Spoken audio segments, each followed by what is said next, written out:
건강에 관한 솔직한 담화.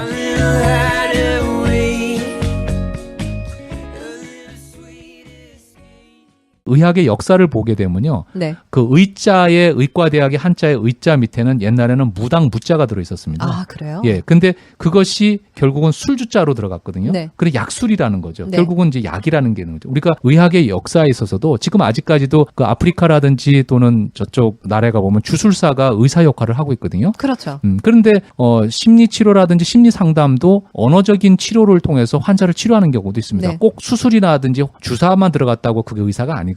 네. 환자하고 의사하고의 레포를 형성하면서 커뮤니케이션이 잘 되느냐에 따라서 환자의 치료가 엄청나게 달라지거든요. 네. 그래서 그런 거를 하는 게 주술사다 또는 무당이다 또는 샤머니즘적이다라고 하는 거는 그거는 너무 편협된 생각이 아닐까. 네. 그리고 그렇게 생각이 역사를 듭니다. 어떻게 보면 좀 무시하는 그렇죠. 처사다. 우리가 의과대학 다니면서 사실은 그 한의과대학에서는 의학의 역사를 배웁니다. 의사학이라고 하는. 네. 그래서 그거를 보면 의학의 발전사가 어떻게 왔는가 봤을 때 서양 의학 같은 경우는 우리가 소위 말하는 미생물학, 파스테르 이후에 그 전에는 또 히포크라테스 이후에 내려오는 이후에는 또 한의학하고 좀 비슷한 부분들이 있었습니다. 네. 근데 이제 세균학이 나오면서 그 다음에 발전이 됐기 때문에 또 다른 브랜치가 돼 있지만은 우리가 의학의 역사를 치고 올라간다면 한의학의 바이블은 황제내경인데 네. 황제내경의 그 메디칼 필라소피 소위 말하는 의철학적인 관념하고 서양의학의 바이블인 히포크라테스 전집 여기는 자연의학의 아버지라고 그러거든요. 의사들이 히포크라테스 선서를 합니다. 그 선서를 하게 되면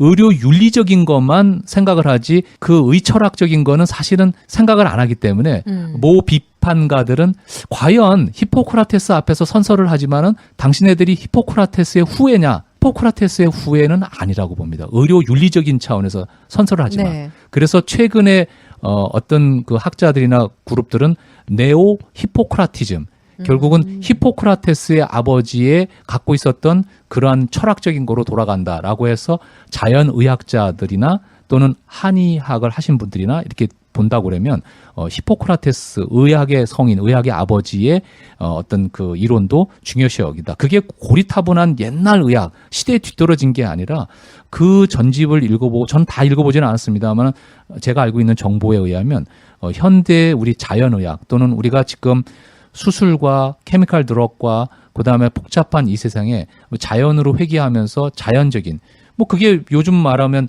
내추럴 힐링 파워 내가 갖고 있는 면역력을 올려주는 어떤 그런 면에 있어서 한 번쯤은 히포크라테스의 사상 그건 뭐 서양의학의 아버지이죠. 그렇죠. 그다음에 그것이 결국은 한의학에서는 황제내경의 사상이 이렇게 연결될 수 있는 요즘은 그렇습니다. 서양의학이다 동양의학이다 이거를 가릴 필요가 없습니다. 지금 미국에서도 아주 유명한 의과대학에서는 다 인터그레이티브 메디슨 결국은 통합의학 쪽으로 가고 있고요. 네.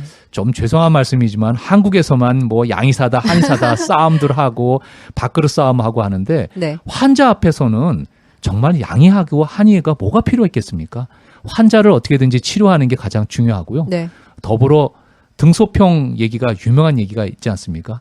흰 고양이든 검은 고양이든 쥐만 잘 잡으면 되지 않느냐라고 하는 건데 흰 고양이가 잡아야 된다, 검은 고양이가 잡아야 된다라고 한다는 거는 네. 너무 어리석고 편협된 사고 방식이 아닌겠는가 그렇게 생각이 됩니다. 그러게요. 그래서 어느 정도 자기가 의학에 대한 수준이 올라갈수록 겸손해지는 것 같아요. 맞습니다. 우리 동양고사에서도 벼가 익으면 익을수록 네. 숙이고 빈수레가 요란하다고 그러지 않습니까? 네. 그래서 저도 한의사지만은 서양의학을 존중합니다. 그렇죠. 그다음에 대체의학 박사 네, 이루시잖아요. 대체의학 제가 그렇죠? 그다음에 보건대학원에서 보건학도 공부를 했습니다. 그래서 여러 가지 공부를 하면서 주변 학문을 공부를 해보면서 공부를 하면 할수록 숙연해지고 네. 너무 모르는 게 많고 너무 부족한 게 많다라는 걸 느끼고 또 요즘 환자를 보면서도 느끼는 게 한의과 대학이나 대학을 다닐 적에는 교수님들이 스승님이었는데 제가 진료를 하면서 우리 환자분들이 저를 가르쳐주는 스승님이십니다. 왜냐하면 제가 워낙 부족한 게 많다 보니까 진료하다 보면 못 고치는 병, 어려운 병들을 접할 때마다 그날 저녁 때 집에 와서 공부를 하게 되고 저보다 또 훌륭한 선배나 또 교수님들한테 물어봐서 지식을 습득한다고 그러면 너 공부 많이 안 했으니까 나를 통해서 공부해봐 라고 하는 무언의 메시지거든요. 학교 다닐 적에는 가르치는 선생님이 스승님이었지만은 치료하는 의사로서 가장 큰 스승님은 환자분 여러분들입니다.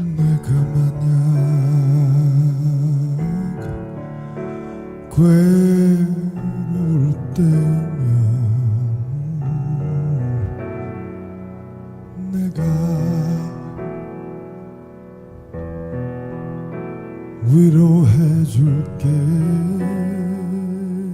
명의를 만드는 것은 어려운 환자를 접할수록 그 환자분이 무언의 교육을 시키지 않는가 생각하고 그러한 어려운 과정을 겪어서 새병아리 의사가 오늘날에 조금 환자라도 보는 의사가 되지 않았겠는가. 그래서 지금 20여 년 지나가면서 스쳐갔던 수많은 환자분들한테 이 방송을 통해서 감사드리고 고맙다는 말씀 드리고 싶습니다. 네, 26년 동안 잘 키워주셔서 감사합니다. 키워주셨죠? 예. 어두운 밤 험한 길 걸을 때 자연의학자들의 10년 노하우, 솔직 담백한 이야기를 들려드립니다. 솔직담, 많이 청취해주세요.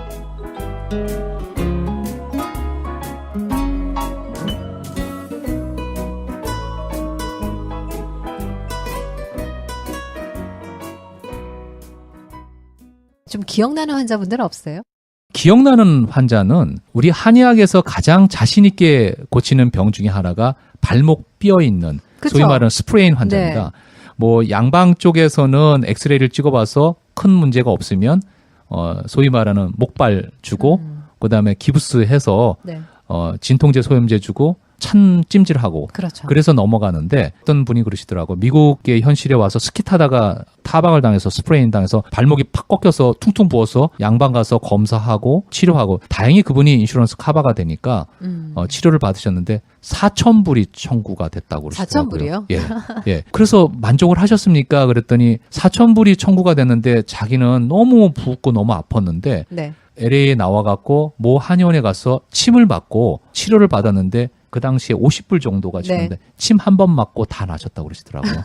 물론 이제 케이스 바이 케이스입니다. 네. 침을 여러 번 맞아야 되는 경우도 있는데 그렇죠. 한 몇 번은 맞아야죠. 예, 예, 뭐. 그런 예. 경우도 있지만 그분의 만족도는 4,000불과 50불 해서 차이가 굉장히 많고 환자의 만족도는 올라가고 이런 부분에 있어서 한국에서도 또는 우리 한의사들끼리는 다 하는 얘기지만은 가장 많이 접하고 가장 또 손쉽게 치료하는 부분들이 그러한 그 삔대 침 맞는 거, 네. 소위 말하는 스프레인, 또 이런 쪽에 굉장히 물론 프랙처가 당해갖고 엑스레이를 찍어봐서 골절이 된 거는 또 다른 의미지만은 그쵸. 하지만은 이 부분에서는 굉장히 어느 뭐 한의과 대학을 나온 또 한의사라 그러면 누구든지 자신 있게 치료하는 영역 중에 하나인데 그 부분에 있어서 치료가 안 되는 환자가 왔습니다.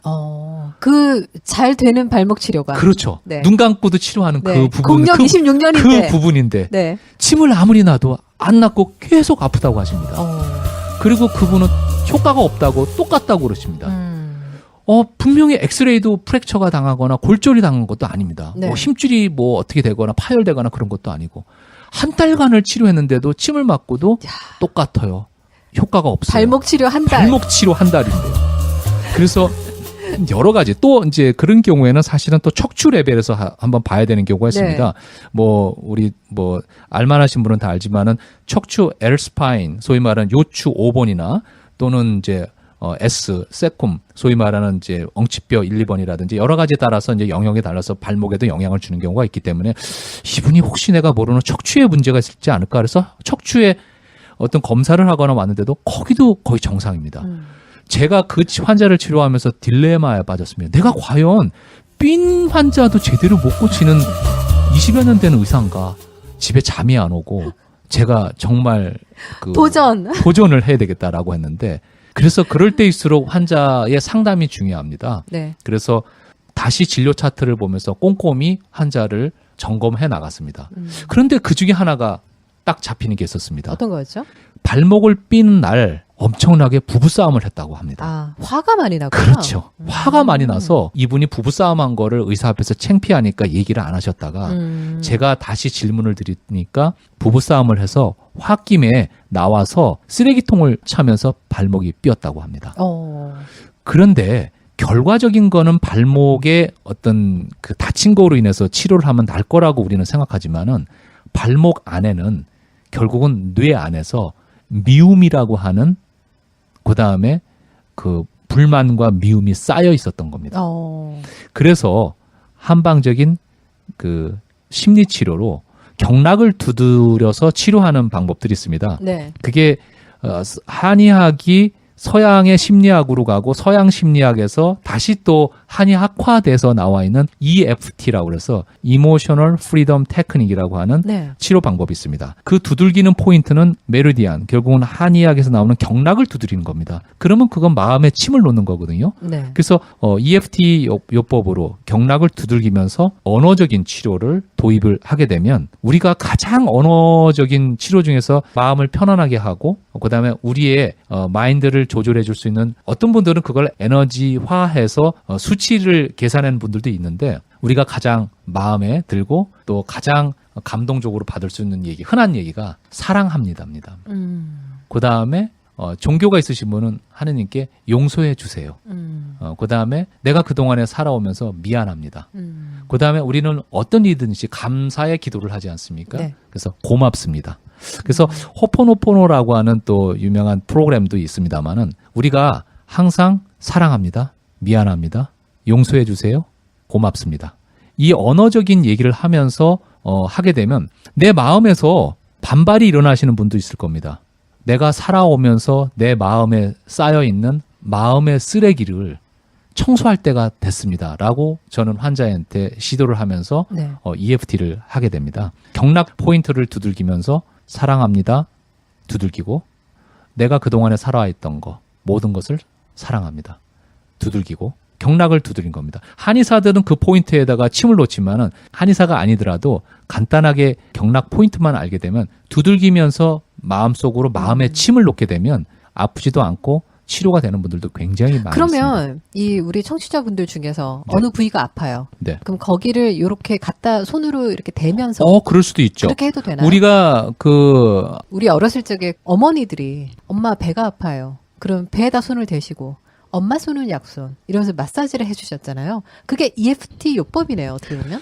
속해 있다고 볼 수가 있겠죠. 네. 엄마 손이 약손이다. 네. 할머니 손이 약손이다. 라고 하는 그런, 물론 뭐 여러 가지 뭐 오라가 나온다. 또는 인체에 따뜻한 온기가 됨으로 인해서 또는, 엄마 무릎 위에 누워서 엄마의 손길로 배가 아프니 하면서 살살 마사지 해주는 게 아무것도 아닌 것 같고, 무슨 주술적인 게 아니라 정말 의학적으로도 엄마의 채취를 맡으면서 할머니의 채취를 맡으면서 안정이 되고 그다음에 이 터치 자체가 우리 한의학적으로는 서큘레이션 결국은 그 메리디안에 기 에너지의 서큘레이션을 할 수가 있거든요. 그리고 거기 지나가는 포인트에 접촉을 함으로 인해서 릴렉스가 됩니다. 이완이 됩니다.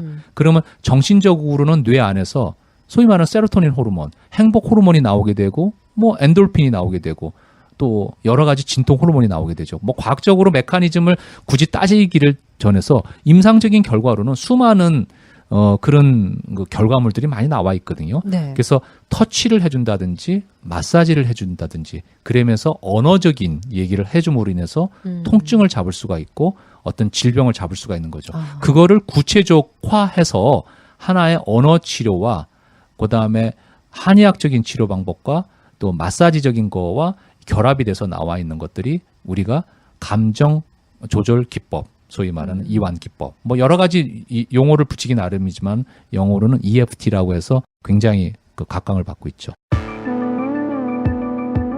구독하기, 하트 찍기, 댓글 남기시면 큰 힘이 됩니다. 더 좋은 방송 만들어 보답할게요. I was the one to judge. You said you've had enough and that you really wanna be with me. What you get is more than what you see.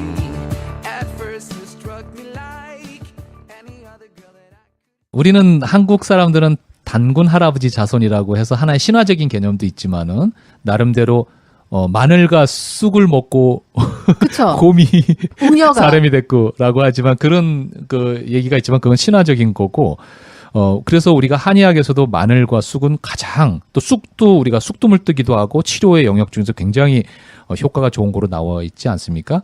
마찬가지로 단군 할아버지가 전해주셨던 하나의 방법이다라고 해서 우리 어렸을 때 뭐라고 그럽니까?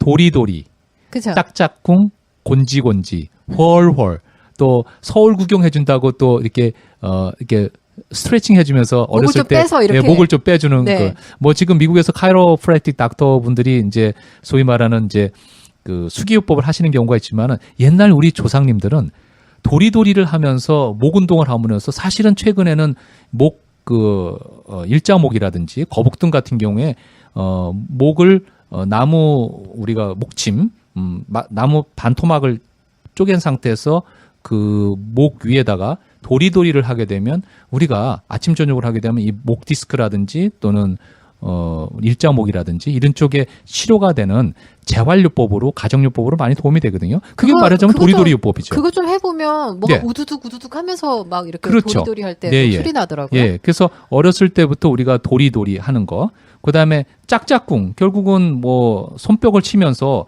손에는 우리가 뭐 수지침도 있지만은 모든 리플렉솔로지, 그리고 반사학이라는 게 있기 때문에 네. 손을 자극을 많이 받게 되면 브레인, 뇌 안에도 조절해 줄 수 있는 수많은 포인트와 영역이기 때문에 짝짝꿍을 많이 하면서 우리가 박장대소 한다고 그러지 않습니까? 그쵸. 결국 박수를 치면서 즐거움을 유발하고 자극을 받음으로 인해서 뇌 안에 있는 기능들이 증강이 되니까 치료적인 차원에서도 도리도리 짝짝꿍을 계속 하게 돼 있죠. 곤지곤지 또 어떤 우리가 테스트할 적에도 이게 신경학적으로 이 사람이 정상인가 또 치매가 걸리지 않기 위해서 여러 가지 곤지곤지 테스트를 하면서 뇌에 활성화를 시켜줄 수가 있고요. 그 다음에 엄마 손이 약손이다, 네. 할머니 손이 약손이다, 뭐 이런 것들. 서울 구경시켜줄게, 쭉쭉쭉 헐헐. 네. 뭐 이렇게 여러 가지 춤 동작이라든지 몸을 움직이는 동작 같은 이러한 것들이 결국은 정신적인 요법과 육체적인 요법을 결합할 수 있는 우리 조상님들의 하나의 삶의 지혜이자 건강의 지혜가 아니었던가. 그게 우리가 내려오는 하나의 유산이 아니겠는가. 네. 그렇게 생각이 됩니다. 그럼 참 우리 선조들이 대단하셨던 거네요. 그렇죠. 네. 그래서 어떻게 보면 우리 한의학 자체도 수천 년의 역사 속에서 이루어져 있던 학문인 거고 그 후예들이 우리 조상님들이 쌓아놨던 그 수많은 노하우 이런 것들이 축적되어 있는 거기 때문에 그 역사와 그 자료는 무시를 못 하겠죠. 네, 사실은 그게 엄청난 임상의 축적이잖아요. 그렇죠. 그래서 물론 우리가 외과적인 수술, 그다음에 응급 사태에서 처치하는 또는 ICU, 소위 말하는 중환자실에서의 바이탈 사인을 잡기 위해서 꼭 필요한 거. 그다음에 백신, 그다음에 수액제제, 뭐 이런 서양의학에 발전된 거는 우리는 도움을 받아야 되고, 하지만은 동물 실험을 거쳐서 우리가 소위 말하는 미국 FDA에서 허가 맡은 수많은 최신 약물들도 네. 나중에 부작용이 발생이 돼서 폐기 처분되어 있는 약제들이 엄청나게 많이 있고요. 그렇죠. 이런 얘기까지 있잖아요. 10년을 넘긴 브랜드가 드물 정도다. 네. 그러면 그 전에 먹었던 사람들은 뭡니까? 몰모트 실험 대상자입니까? 뭐 임상 사례죠, 뭐. 그렇죠. 인류를 위해서 희생했다는 겁니까? 그러면 그 희생된 사람이 내 가족이고 내 형제고 내 와이프고 내 부모라고 그러면 그거를 먹고 과학이라고 하는 미명. FDA에서 허가받았어 라고 했는데 얼마 안 있다가 기형아가 나왔어. 항암 효과가 아니라 도리어 암을 유발해 라고 한다 그러면 찝찝하고 또 그걸로 인해서 의료 사고가 있었으면 어떡합니까? 그걸 어떻게 설명할 겁니까? 윤리적인 걸 떠나서. 그런데 과학적으로 증명이 안 됐어. 이거 따려 먹으면 무조건 간 나빠져. 또는 샤머니즘이야. 너무 그렇게까지 공격할 필요는 없지 누가 않는가. 그러는 거예요, 도대체? 누구야, 도대체? 누가 또 생각 없이 돌을 던지느냐. 그래서 아까도 말씀드렸듯이 의학의 역사를 공부해 보면 네.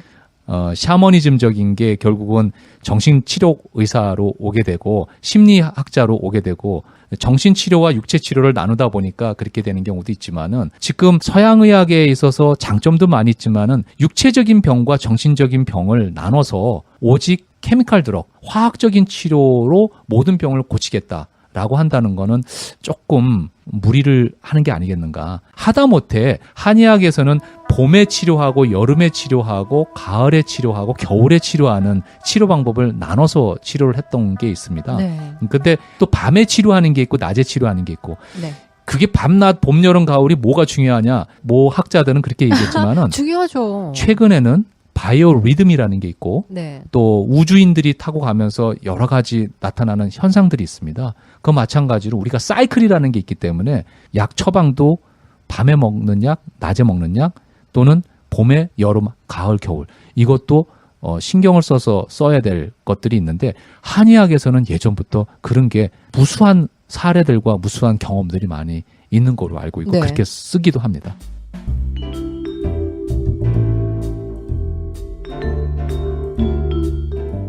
내 몸이 산다. 솔직담 일부 함께하고 있습니다.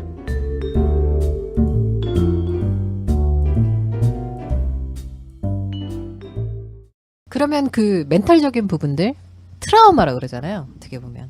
이런 부분들이 자기가 인정되는 부분들이 있어. 그러면 이거를 좀 어떤 식으로 극복하면 좋을까요? 지금 서양의 정신과 의사들은 여러 가지 정신 치료하는데 멘탈 테라피를 하기가 사실은 화학적인 그 조절로 정신과 약을 먹음으로 인해서 우리의 우울증이라든지 또는 뭐 여러 가지 어떤 조울증이라든지 또는 질환을 하는 거로 알고 있습니다. 네. 근데 보통 그런 것들은 이렇게 몽롱하게 만들거나 재우잖아요. 그렇죠. 일시적으로 이렇게 그 화학적인 메커니즘을 통해서 육체에 영향을 줘서 육체적인 반응이 일어나니까 정신적인 거에 영향을 줄 거라고 하는 거지만은 지속적이지 못하거나 또는 사이드 이펙트, 소위 말하는 이제 부작용들이 많이 생기게 되고 그거로 인해서 쉽지가 않은 경우도 많고 뭐 부정하는 건 아닙니다. 물론 네. 치료도 잘 되는 케이스들도 많고 근거를 대라라고 한다면 여러 가지 이제 치료 사례들이 많이 있지만은 결국은 정신 분석, 프로이드의 정신 분석학이라고 하는 거가 하나의 툴이 아니겠는가. 정신과 의사들은 우리는 프로이드의 후예야. 뭐 융의 후예야라고 하면서 이제 치료하는 그룹들이 있는 거로 알고 있습니다. 또 그쪽 역사에서 보게 되면 최면요법에 있어서 또 치료가 들어가는 그룹들도 있습니다. 그런데 참 아이러니컬하게 그 프로이드와 또 최면 쪽에서 그 학파들은 또 다른 그룹들이 있거든요. 네. 그러다 보니까 이 부분을 받아들이는 그룹이 있고 받아들이지를 못하고 이것도 마치 무슨 무당 굿하는 거다, 샤머니즘적이다 또는 뭐 이거는 비과학적이다라고 해서 터부하는 그룹들이 많다 보니까 여러 가지 논란이 있지만은 임상적인 결과로는 또 하나의 최면요법도 굉장히 많이 도움이 돼서 또 심리학이나 또는 뭐 최면요법이나 또는 이런 또 한방에서도 예전부터 한방 심리학적인 치료 방법이 있기 때문에 이런 것들이 최근에 뭐 NLP라든지 EFT라든지 TFT라든지 하는 그런 용어로 서양적인 면에서도 힘노시스 이런 것들이 굉장히 각광을 받고 또 대체의학이다 또 보완의학이라고 하는 관점에서 임상에 많이 활용되기도 하죠. 그러면은 자기 스스로 뭐 이 종교적인 차원에서는 이런 식으로 풀 수도 있잖아요. 회개하고 뭐 이것을 좀 긍정적으로 바꾸면서 또는 왜 뭐 캐톨릭 쪽에서는 왜 고해성사라는 게 있잖아요. 누군가에게 이제 고백해 버리면 편해지는 이런 부분들이 많이 있단 말이죠.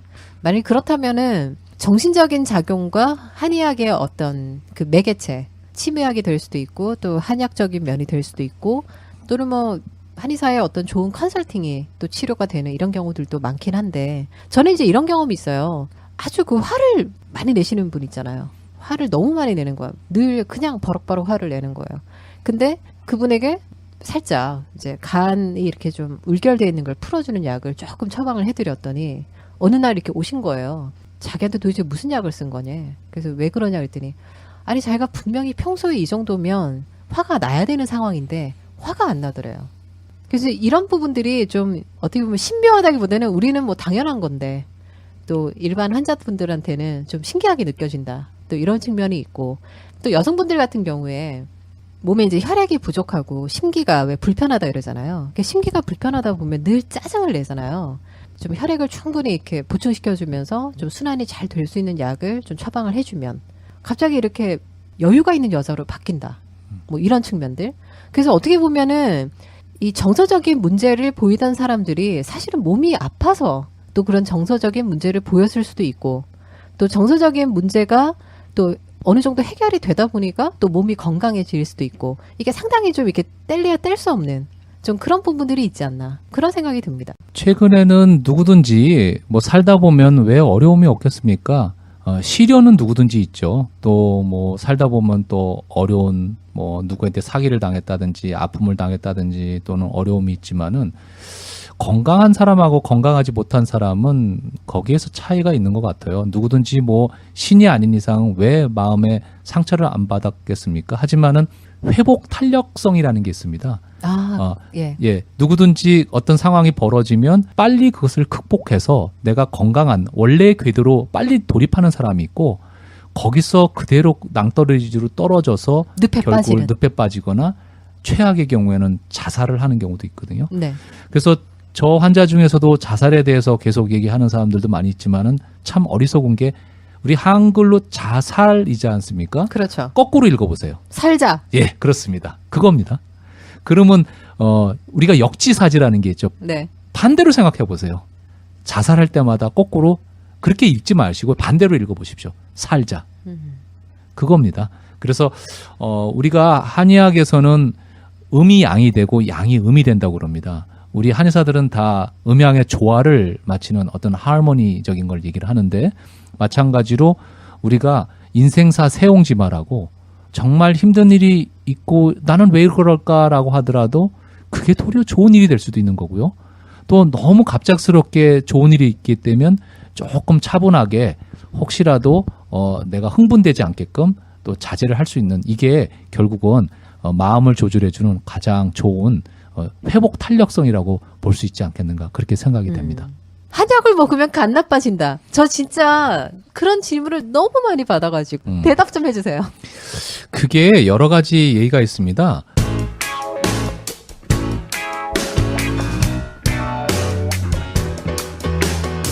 내 몸이 산다. 솔직담. 2부의 이야기는 2부에서 계속됩니다. 때로는